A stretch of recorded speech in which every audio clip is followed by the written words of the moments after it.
ఇప్పటి నుంచి టీనేజ్లో యవ్వనస్తులు తప్పక తొట్టిల్తారని దేవుని వాక్యం చెప్తుంది కదా. ఇప్పటి నుంచే నువ్వేం చేయాలి తెలుసా? నీ యొక్క లైఫ్ పార్ట్నర్ దేవుని చిత్తానుసారంగా ఎప్పుడు తగిన సమయమో, whenever it is the right time you will have to pray. ఎప్పుడు తగిన సమయమో ఆ సమయం కోసం ప్రభువా నువ్వు నా జీవితంలోకి ఒక if you send a man, it should be the man that I will marry and the man that you have chosen for me. నా కోసం నువ్వు సిద్ధపరిచిన వ్యక్తిని నాకు పంపించు అని చెప్పి టీనేజ్ అంటే మరీ 13 నుంచి కాదండి, 18 నుంచి సంబంధాలు రావడం స్టార్ట్ చేసిన టైం నుంచి నేను ప్రార్థన చేసుకోవడం మొదలుపెట్టిన తర్వాత యాజ్ ఐవ్ లెర్న్డ్, మరి నా వరకు నేను ఏం చేశానంటే నా పర్సనల్గా నాకు కావాల్సింది ఒక దైవజన్తో నేను సేవ చేయాలి. ఇప్పటివరకు నేను సేవ చేశాను, ఆగిపోకూడదు, సేవ చేయాలి, కనుక సేవకుడిని పంపించు ప్రభు అని అడుగుతూ వచ్చాను. అయితే దేవుని చిత్తం అని ఎలా తెలుసుకున్నానో ఫస్ట్ ఫ్యూ డేస్లోనే మనం చెప్పాం కదండి, how did you know that I was the perfect partner అనే విషయం మరి తెలియజేస్తూ వచ్చాము. అయితే మీరు ప్రార్థన చేసుకునేటప్పుడు తప్పకుండా lord send me your will. ప్రభు మొహం ఇలా ఉండాలి, ఇంత ఎత్తు ఉండాలి, ఇంత సన్నగా ఉండాలి, ఇంత లావుగా ఉండాలి, తెల్లగా ఉండాలి, లేకపోతే నాకున్న మ్యాచ్ అయ్యే కలర్ ఉండాలి, లేకపోతే ఈ చదువుకోవాలి, ఇవన్నీ కాదండి.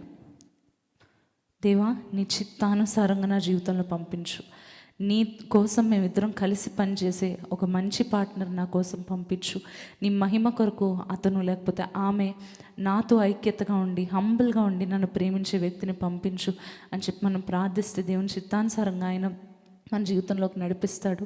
అండ్ వాళ్ళు మీ దగ్గరకు వచ్చినప్పుడు అది సంబంధమైన ప్రపోజల్ అయినా మీ దగ్గరకు వచ్చినప్పుడు what you have to consider is వాళ్ళ మొహాన్నో వాళ్ళకి ఏ ఆస్తుందో ఇవన్నీ కాదండి, వారు దేవునిలో ఉన్నారో లేదో. Also if they are choosing to love you more than anyone else, మిమ్మల్ని ఎక్కువగా ప్రేమించే వారిగా ఉంటే, అదేవిధంగా దేవుణ్ణి ఎక్కువగా ప్రేమించే వారిగా ఉంటే వారు తప్పకుండా మిమ్మల్ని ప్రేమిస్తారు. నేను ఆ కొటేషన్ కూడా చదివాను అనమాట. If he loves God more than anything he love you more than anyone else. అదే నిజంగా అంకిత్ గారిలో నేను చూశాను. He loves God more than anything. అందుకని ఈరోజు ఎవరికన్నా ఎక్కువగా నేను నా పట్ల ప్రేమ చూపిస్తూ మేమిద్దరం కలిసి దేవుని పనిలో పనిచేయడానికి తనకి నన్ను సహకారిగా దేవుడిచ్చి ఈ విధంగా దేవుడు వాడుకుంటున్నాడు. మరి మీరు ప్రార్థన చేసుకున్నప్పుడు సెలెక్ట్ చేసుకున్నప్పుడు know them by their fruits, you will know them by their fruits. వారి ఫలమును బట్టి మీరు వాళ్ళని తెలుసుకుంటారని దైవజనులు చెప్పినట్టుగానే I totally agree with that. ప్రార్థించుకోండి, చక్కగా భక్తి కలిగిన ఒక ఫ్యామిలీని చూస్ చేసుకోండి. వారిలో ఉన్న లోపాలేంటో when we speak to other people we will get to know also. వారు నేను రోజు ప్రార్థన చేసుకుంటాను, మోకాల మించి నేను లెగను, ఇటువంటివన్నీ చెప్తే నమ్మడం కన్నా ఎక్కువగా బై దేర్ ఫ్రూట్స్ వాళ్ళు ఎలా మాట్లాడుతున్నారు, వారి ఇష్టాలు ఏంటి, వారి ఏ పేజెస్ని ఫాలో అవుతున్నారు. ఆబ్వియస్గా ఎవరినైనా పెళ్లి చేసుకునే ముందు స్టాకింగ్ ఖచ్చితంగా చేస్తారు. చెయ్యను అంటే ఎవరిని ఒప్పుకోకూడదండి. స్టాక్ చేస్తారు, ఇన్స్టాగ్రామ్లో ఎవరిని ఫాలో అవుతున్నారు ఇవన్నీ చూస్తారు కదా, అప్పుడే తెలిసిపోతుంది. If he's following other girls or some wrong pages, he can't tell you I'm praying and follow all those pages కదా. సో దాన్ని బట్టి తెలుస్తుంది. మీలో పీస్ దేవుడిస్తాడు, మీకు వాక్యం దేవుడిస్తారు, దర్శనాల ద్వారా దేవుడు మాట్లాడతాడు, పెద్దల ద్వారా దేవుడు దాన్ని కన్ఫర్మ్ చేస్తాడు.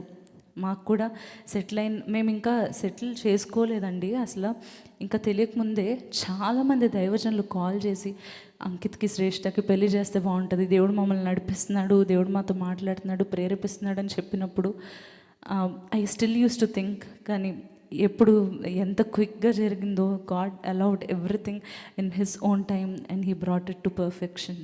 Yeah, praise God for that.